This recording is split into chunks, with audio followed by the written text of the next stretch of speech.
Hello, how are you? Today is day one of our sensory play, so we're going to be doing salt painting. And this is actually really interesting when you've got evaporative air conditioning, because I had to go with this yesterday just to try it out. And the salt seems to take out the moisture in the atmosphere, I suppose, in the air.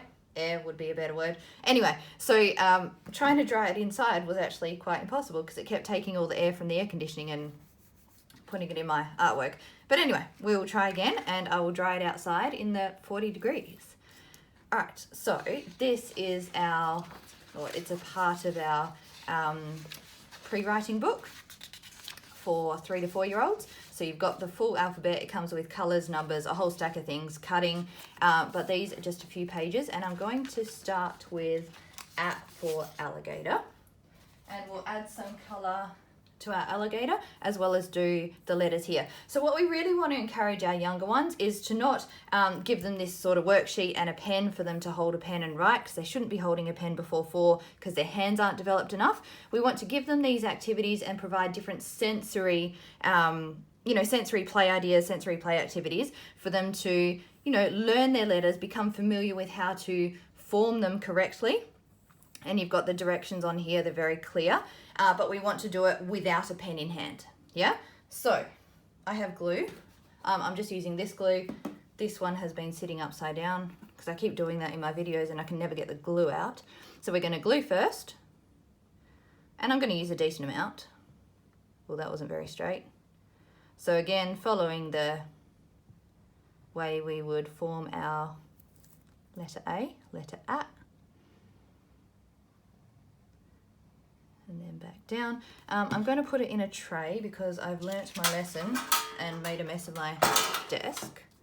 There we go, you can see that all right. I like the this is rock salt as well as the table salt, just because it adds a different texture.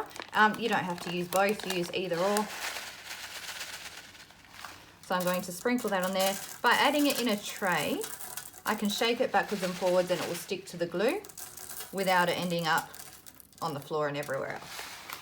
So I'll do that, hang on. I'm not quite used to recording upside down. The camera's in a different spot from normal. That'll do. Now it's going to annoy me with bits underneath. Doesn't matter about those bits that don't stick. I would just add them. I wouldn't put them back in the packet, but I'd add them to my sensory bits and pieces to use for something else. This is our table salt, so I'm going to sprinkle that on. That'll just get the rest of the glue, the smaller, like it'll get in the gaps of the rock salt.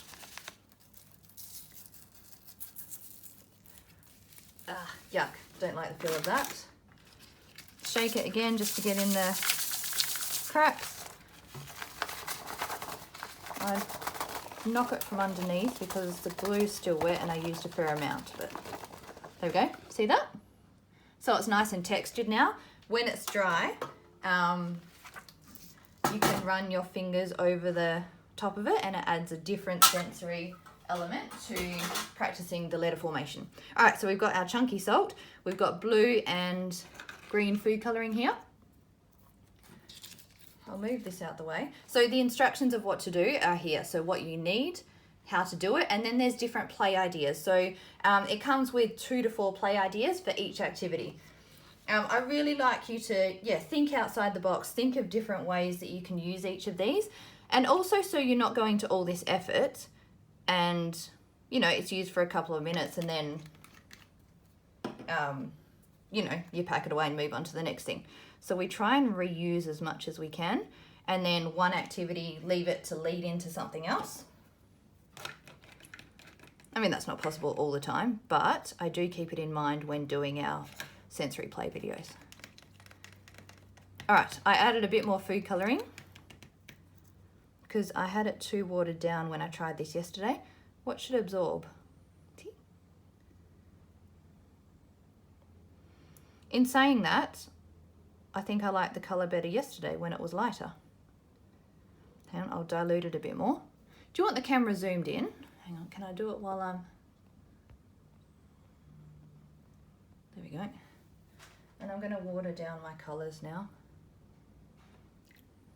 I should have just left it as is. And if I crank that up, it's looking pretty dark.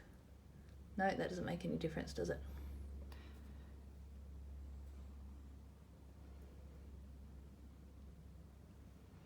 So another good fine motor skill activity in that I'm using that, sorry you can't see me because I'm zoomed out, that pincer grip, so forefinger and thumb. Coordination as well.